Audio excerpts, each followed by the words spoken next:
watching Edmonton's Global News at 5. They say dogs are a man's best friend, but what happens when Fido is a bit of a squirrel head, a problem child, so to speak? Neil, come on, Neil. Ah, ah. Good boy. Some global staffers with hyper dogs brought their beloved pets into work today to meet with a dog training expert from Australia. You've heard of the horse whisperer?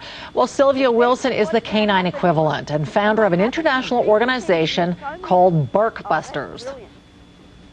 Dogs like to be spoken to in dog language, and we find by doing that we actually get the results very quickly, and you'll see very shortly with these naughty dogs we've got behind us, we're going to have them very well behaved in no time. Barkbusters promises a unique, fast and effective approach to dog training, but can it help Jaylyn handle her hyper spaniel Neil? He's mainly a good dog, but he's with my husband around the clock, so he listens to Jim, no problem. I think Neil sees me as a litter mate and likes to run roughshod all over me, so I'm a little nervous taking him off leash or something like that because I'm afraid he won't come back. Barkbusters founder Sylvia Wilson joins us from outside the Global Studios this afternoon to tell us more about her training technique. Now, Sylvia, the training revolves around talking to a dog in its own language. What does that mean? Well, we actually speak dog. It does sound a bit funny, and quite a few people go, oh yeah, sure, but we do. We actually communicate with the dogs in a language that they can understand. Give me an example. Well, we actually use a growl, and the word we use is bah. Okay, and why? Delivered like that, because it's very similar to the sound that the mum makes, the mother dog, when she's with her puppies. If they step out of line, she'll actually go ah, and just sort of snap and growl at them, and they know immediately that that means she's just there to stop doing what they're doing.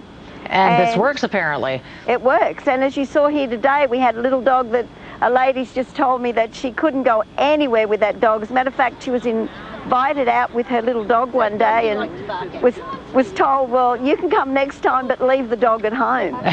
And we're pretty confident now she can actually take that dog and go and visit anyone she wants to that's got a dog, because a lot of that behaviour that little Pomeranian cross was creating was really based on fear. Right. The dog was fearful. The owner didn't know how to stop that behaviour, so therefore the dog didn't think that it had a strong leader, and it felt that it had to actually be the leader. Interesting. A little 1 pound, a little 2 pound dog. Listen, what's the most common problem that dog owners face, and give us some tips about what they can do about it? Well, barking's a big one, because people really don't know how to cure barking. It's a really big problem for them. As a matter of fact, the hotel I was staying at last night, there was a barking dog that I could hear barking way into the night. And it must have been terrible for the person who was living next door to that barking dog. So they're a big contentious issue, barking dogs, and people get very frustrated with them. Barkbusters go to the home, and we actually cure barking dogs within 2 to 3 hours. Wow, and I mean, you say that you can make some significant improvement in one session. That's amazing.